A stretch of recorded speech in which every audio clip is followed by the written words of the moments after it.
report of the United Nations High Commissioner for Human Rights and reports of the Office of the High Commissioner and the Secretary General.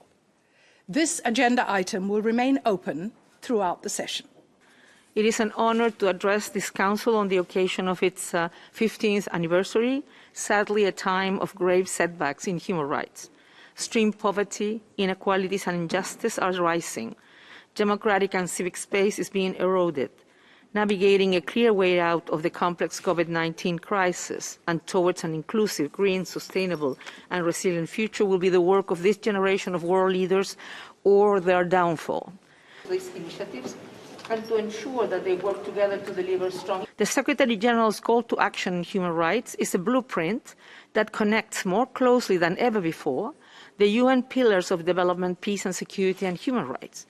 It places support for the full spectrum of all human rights at the heart of every society's capacity to recover from the pandemic emergency and at the core of the work of all UN bodies and teams. The Secretary General has also outlined the need for a new social contract underpinned by a new global deal of solidarity which more fairly shares power, resources and opportunities. In September, he will deliver to the General Assembly a plan for a UN-wide common agenda. These are bold steps that place unprecedented emphasis on the power of human rights to ensure sound and inclusive development, sustainable peace, and societies grounded in trust.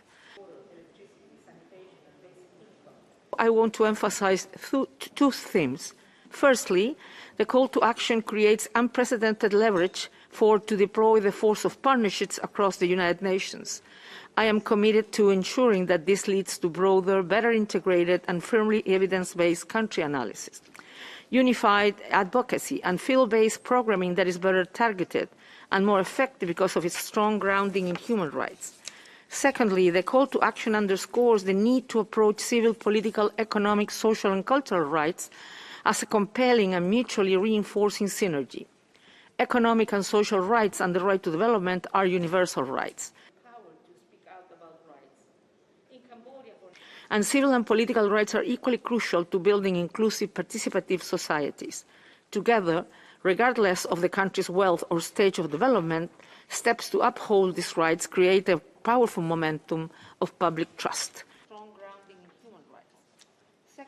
The call to action asks us to advance that vision of the entire United Nations working to uphold all human rights.